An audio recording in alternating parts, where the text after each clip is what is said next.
Okay guys, तो आज की इस वीडियो में हम लोग क्या करने वाले हैं। आज की इस वीडियो में हम लोग कवर करेंगे मैथ क्लास 9 एनसीईआरटी बुक से एक्सरसाइज 7.2 के क्वेश्चन नंबर 3 का प्रूफ को। तो देखो, क्वेश्चन नंबर 3 के लिए फिगर तुम्हें यहाँ पे देखने को मिल जाएगा। कह रहा है कि एबीसी जो है हमारा एक आइसोसेलेस ट्रायंगल है, ये इसके इक्वल हो जाएगा। क्यों? क्योंकि आइसोसेलेस ट्रायंगल बोला है। समझ में आ गया?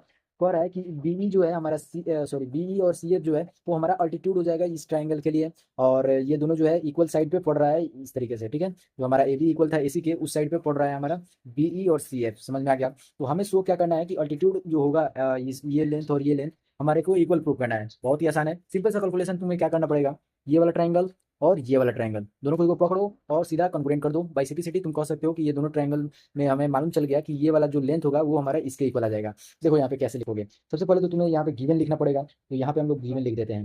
यहाँ पे इसका स्ट्रोक थोड़ा सा कम कर देंगे। अब देखो यहाँ पे हम लोग गिवन लिख देंगे। क्या गिवन में दिया हुआ है सर? तो गिवन में हमें मालूम चला है कि जो हमारा ट्रायंगल है वो आइसोसेलेस है। तो यहाँ पे हम लोग लिख देंगे ए बी जो होगा हमारा वो ए सी के इक्वल होगा। क्यों? क्योंकि हमें आइसोसेलेस में मालूम चल गया है। अब अगला चीज़ क्या लिख सकते हैं कि हमें जो बताया गया है कि बी जो है हमारा वो अल्टीट्यूड है। अल्टीट्यूड बी एंड, यहाँ पे लिख लो B E and C F are two altitudes, are two altitudes, altitudes. और देखो यही दो चीज़ मालूम है, यहाँ से प्रूफ लिखना हम लोग चालू कर रहे हैं। यहाँ हम लोगों ने प्रूफ कर दिया। इन ट्रायंगल हम लोग ले लेंगे। कौन कौन सा ट्रायंगल? तो यहाँ से हमें लेना पड़ेगा ये वाला ट्रायंगल। देखो यहाँ पे जरा ध्यान से देखना कौन कौन सा, बी एफ सी ये वाला ट्रायंगल और बी ई सी ये वाला ट्रायंगल। ठीक है, और ये हम लोग क्यों ले रहे हैं? क्योंकि जो हमारा लेंथ है ये वाला सी एफ और बी ई ये दोनों ट्रायंगल में देखने को मिल रहा है। अगर तुम चाहो तो ये वाला ट्रायंगल भी लेकर प्रूव कर सकते हो, ये वाला ऊपर वाला, तो उस तरीके से भी प्रूफ हो जाएगा। लेकिन उसमें जो है तुम्हें थोड़ा सा कैलकुलेशन इधर उधर करना पड़ेगा, सोचना पड़ेगा। लेकिन इस केस में तुम्हें क्या मालूम चल जाएगा, जब ये दोनों लेंथ इक्वल दिया हुआ है तो ये एंगल और ये एंगल तो ऑलरेडी तुम्हें मालूम चल गया।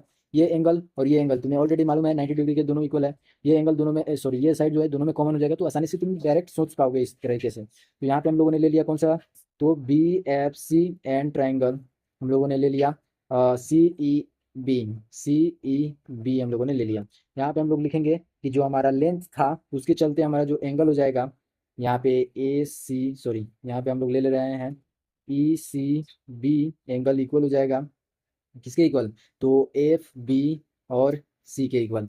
अब यहाँ पे हम लोग ये लिख देंगे कारण कि जो हमारा ए बी है वो हमारा इक्वल है ए सी के, और साइड के अपोजिट जो एंगल इक्वल होते हैं वो हमारा इक्वल हो जाएगा। ठीक है, इक्वल साइड के अपोजिट एंगल हमारा इक्वल होता है, ये कारण हो जाएगा। ठीक है, और यहाँ पे ये जो है वो तुम्हारा कॉमन हो जाएगा दोनों तरफ। तो यहाँ पे लिख लो B C is equal to B C. यहाँ हम लोगों ने B C is equal to B C कर दिया। क्यों? क्योंकि कॉमन। ठीक है, यहाँ पे हम लोगों ने कॉमन लिख लिया। यहाँ पे तुम्हारा एंगल जो बी एफ सी है वो हमारा एंगल हो जाएगा equal angle C E B के इक्वल, सी ई और बी के इक्वल। ईच एंगल जो होगा हमारा वो 90 डिग्री के मेजरमेंट का देखने को मिलेगा। ये 90 डिग्री है। ठीक है, अब देखो ये दोनों तुम्हें मालूम, ये तीन चीज़ें तुम्हें मालूम चल गई। अब यही तीनों चीज़ से तुम कह सकते हो कि जो ट्रायंगल है तुम्हारा ये वाला, ये हमारा यहाँ से यहाँ तक का वो हमारा प्रूफ हो गया कि ये दोनों जो होगा ट्रायंगल हमारा कॉन्ग्रुएंट हो जाएगा। यहाँ हम लोग क्या लिख देंगे, इन ट्रायंगल। इस फिगर को हम लोग थोड़ा सा नीचे खींच ले रहे हैं। अब यहाँ लिखते हैं ये रहा हमारा फिगर। और यहाँ देखो, यहाँ लिखेंगे इन ट्रायंगल हमारा कौन कौन सा ट्राइंगल है। तो हम लोगों ने लिया था ट्राइंगल बी एफ सी। अगर हम लोग ले रहे हैं तो इस केस में हमें प्रूफ करने के लिए जो हमें बोल रहा है एफ के इक्वल हमें करना पड़ेगा एंगल ई के इक्वल, यानी बी में हमें ई एंगल रखना पड़ेगा। और बी एंगल हमारा सी के इक्वल मालूम चल रहा है, तो बी के सेम साइड पे हमें सी लिखना पड़ेगा। यानी पहला पे हमारा सी हो गया और दूसरा पे ई हो गया। बचा हुआ साइड जो है उसे हम लोग लिख लेंगे जो कि है हमारा बी। तो ये हमारा बी हो जाएगा। समझ में आ गया? और ये हमारा ट्राइंगल हो गया सी ई बी जो है वो हमारा कॉन्ग्रुएंट हो जाएगा बी एफ सी के इक्वल। ठीक है, तो ये हमारा किसके इक्वल, किस कारण से हुआ है, कौन सा कॉन्ग्रुएंसी क्राइटेरियन? तो यहाँ लिखोगे बाई हमारा एंगल, एंगल साइड की वजह से हुआ है। यहाँ पे तुम्हें अगर मैं दिखाना चाहूँ तो ये एंगल की वजह से, ये एंगल की वजह से और ये साइड की वजह से। तो इस तरीके से हम लोगों ने इसे प्रूव कर दिया। अब यहाँ पे हम लोग क्या करेंगे, अब यहाँ पे हम लोग बाई सिटी लिख देंगे और जो भी हमें बोला होगा वो हमारा हो जाएगा। तो हमें बोला है इस लेंथ को हमें प्रूव करना है इसके इक्वल। तो यहाँ से हमारा बाई सिटी से हम लोग कह सकते हैं कि जो हमारा बी ई लेंथ है ये वाला बी ई इक्वल हो जाएगा हमारा सी एफ के इक्वल। ठीक है, तो यहाँ पे हम लोग सी एफ लिख दिए। ठीक है, अगर तुम देखो इसमें तो ये अगर दो लेंथ मतलब दो जो है यहाँ से साइड पकड़ोगे, ये बी एफ अगर तुम लेते हो फर्स्ट और सेकंड और तो वो वैल्यू सी ई के इक्वल आ जाएगा। ठीक है, अगर तुम एफ और सी लोगे तो तुम्हें ई और बी के इक्वल देखने को मिलेगा। अगर बी और सी देखोगे तो तुम्हें सी और बी के इक्वल देखने आ जाएगा।